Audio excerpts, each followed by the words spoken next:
Yo, what's going on, Acolytes? Welcome back to another lore video. We are diving into Season 4, the Season of Shadow. Season 4 picks up directly after the events of Season 3, with the Shadow King now taking power of the Void.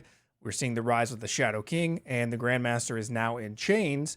Meanwhile, the Arbiter is dead, and it seems like the Shadow King will rise to his former glory.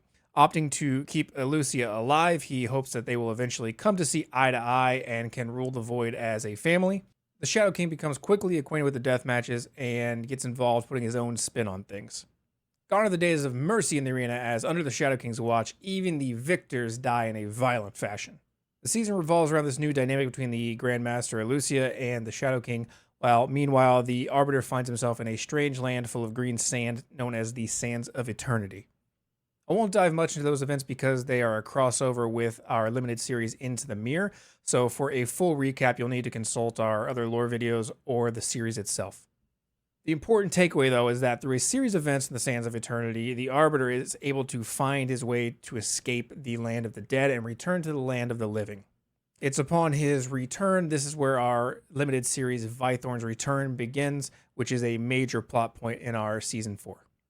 In part 1 of Vythorn's Return, we see the Arbiter, Vythorn the Endless Scholar, pulled out of space and time as he attempts to return to the Void.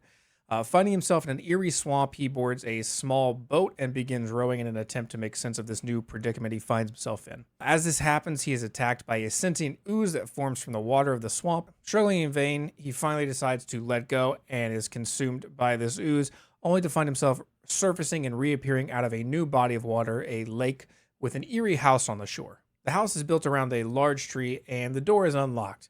Upon further investigation, Vythorn hears voices coming from upstairs, so he begins to climb the tree up to the top of this house. Here in a cozy room, he finds numerous individuals talking, drinking, having a good time, all of which stop to look his way once he makes his presence known.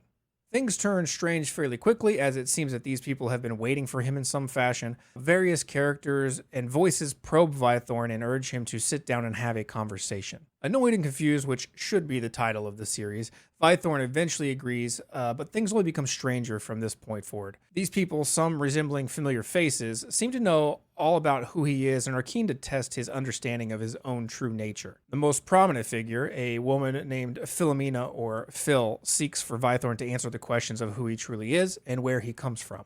As Vythorn contemplates his stories, the events of his past are made manifest in a shadowy vision of sorts. We see Vythorn as a small boy in the rain, hands set ablaze in a magical fire.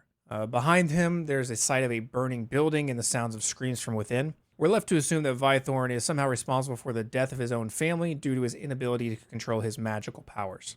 As Phil prods Vythorn and his patience wears thin, he reveals his true heart's desire and the reason he has dedicated his entire life to learning. Vythorn seeks to control his own fate in order to direct the events of chaos in his life rather than be directed as its puppet.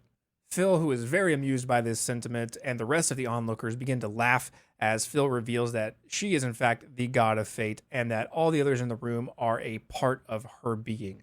Intrigued by Vythorn's desires, though, and curious to see what he will choose if he's given this power, Phil agrees to help Vythorn obtain the power to defeat the Shadow King and to control fate for all of those within the Void.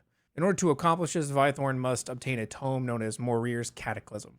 With that knowledge, Vythorn is blown away violently and loses consciousness. Alright, Acolytes, that's it for Vythorn Part 1 in the beginning of Season 4. Join us for the next part, and feel free to hit that subscribe button and like the video if you haven't yet, and join us for more chaos!